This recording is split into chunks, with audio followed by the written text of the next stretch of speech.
아내들이여 자기 남편에게 복종하기를 죽게 하듯 하라. 이는 남편이 아내의 머리됨이 그리스도께서 교회의 머리됨과 같음이니 그가 바로 몸의 구주시니라.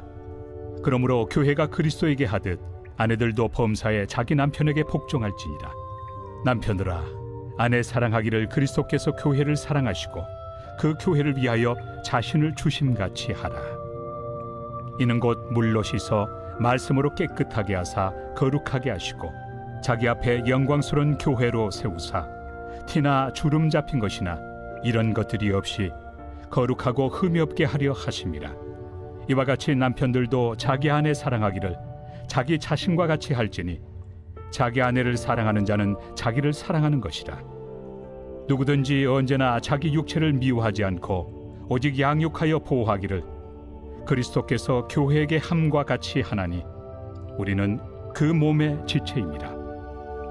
그러므로 사람이 부모를 떠나 그의 아내와 합하여 그 둘이 한 육체가 될지니 이 비밀이 크도다. 나는 그리스도와 교회에 대하여 말하노라. 그러나 너희도 각각 자기의 아내 사랑하기를 자신같이 하고 아내도 자기 남편을 존경하라. 오늘 본문은 주님의 비밀 공동체인 이 교회가 어떤 공동체인가를 그렇게 말씀해 주고 있습니다. 여러분, 교회는 어떤 공동체입니까? 한 가지만 살펴보면 교회는 그리스도의 희생적인 사랑 위에 세워진 공동체입니다.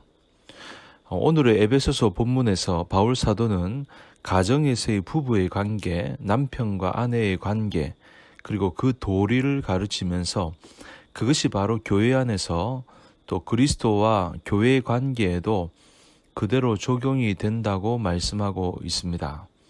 또 거꾸로 그리스도와 교회와의 관계는 부부와의 관계를 통해서 적용이 되어야 된다고 말씀하고 있습니다. 여러분, 우리 생애를 살아가는 동안에 우리는 많은 공동체를 경험하고 있습니다. 학교, 회사, 일터를 경험합니다. 그러나 소위 이런 인위적인 공동체들은 잠시 있다가 없어질 것들입니다. 그러나 우리가 살아가는 공동체 가운데 이 지구상의 역사가 존재하는 한 반드시 존재해야 할 영원한 공동체가 두 가지 있다는 것을 알고 계십니까? 그것은 가정과 교회입니다. 다른 것은 다 일시적으로 나타났다 없어지지만 이 가정과 교회는 영원한 공동체입니다. 가정이라는 것은 창조 사역의 절정에서 태어난 공동체이고 또 교회라고 하는 것은 하나님의 구속 사역, 구원 사역의 절정에서 태어난 것이 바로 교회입니다. 여러분, 하나님이 세상을 창조하시고 마지막에 한 남자와 한 여자를 창조하십니다. 그들로 부부가 되게 하십니다. 그러니까 창조 사역의 클라이막스에서 태어난 것이 부부라고 하는 것입니다.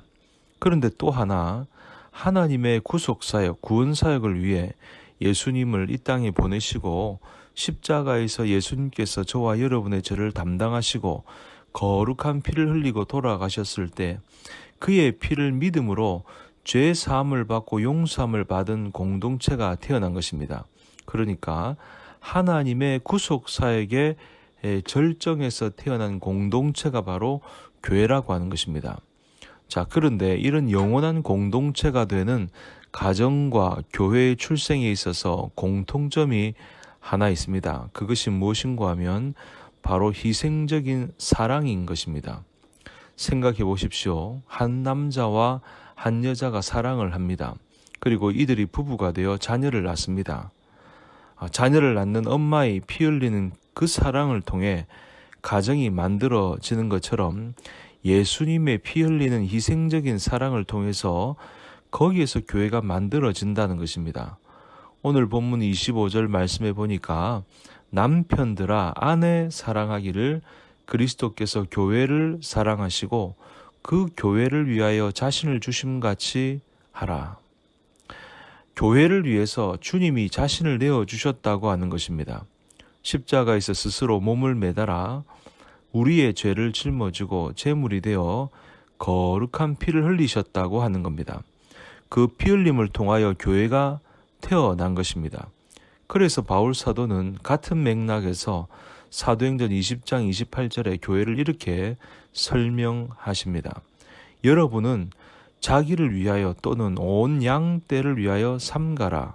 성령이 그들 가운데 여러분을 감독자로 삼고 하나님이 자기 피로 사신 교회를 보살피게 하셨느니라. 여러분 여기 보면 하나님이 뭐라고 했습니까? 자기 피로 사신 교회. 피값을 치르고 태어난 공동체가 바로 교회라고 하는 겁니다. 피로 산 교회. 여러분 피를 흘린 피값을 지불하고 산 교회다라는 겁니다. 여러분 이렇게 값비싼 대가를 치른 교회를 우리는 사랑하지 않을 수가 없는 것입니다. 주님이 교회를 얼마나 사랑하시면 피값을 주고 사셨다고 하는 것입니까? 그래서 주님의 유일한 사랑의 대상은 교회라고 하는 겁니다. 그래서 주님은 지금도 교회를 그렇게 사랑하십니다. 그래서 교회가 부패하면 교회를 개혁도 하시고 또 한 교회나 한 교단이 제대로 사명을 감당하지 못하면 하나님은 다른 공동체, 다른 교회를 세워 그 사명을 감당하도록 하시는 겁니다. 그러나 중요한 것은 주님은 교회를 절대로 버리시는 일이 없으시다라고 하는 겁니다. 자신의 전 존재를 내어두신 교회를 어떻게 포기할 수 있겠습니까? 그리고 교회를 주님의 몸이라고 말씀하십니다. 우리가 몸을 통해 일하는 것처럼 주님은 교회를 통해 당신의 사역을 펼쳐가는 것입니다. 그러므로 몸인 교회 없이 주님의 비전을 결코 이루시지 않습니다. 그러므로 교회는 희생적인 사랑 위에 세워진 공동체입니다.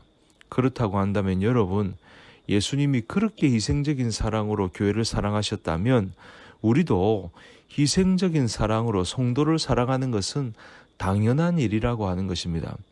교회를 사랑하되 피값을 흘려서 사신 교회를 우리도 자신이 가지고 있는 중요한 부분을 떼어내어서 사랑하는 것은 당연한 일입니다. 교회에서 보이지 않는 곳에서 섬기는 것, 교회 교사로, 성가대로, 새가족부로, 교회 임원으로 섬기는 것, 섬길 때 어떻게 섬겨야 합니까? 희생적인 사랑으로 섬겨야 하는 것입니다. 우리 하나님이 교회를 그렇게 사랑하셨던 것처럼 우리도 교회를 사랑해야 한다고 하는 것입니다. 여러분, 저와 여러분들이 우리 교회를 희생적인 사랑으로 사랑할 수 있게 되기를 바랍니다. 내 시간, 내 물질, 내 몸을 들여 주님을 뜨겁게 사랑할 수 있는 저와 여러분들 모두가 될 수 있기를 주님 이름으로 간절히 축복합니다.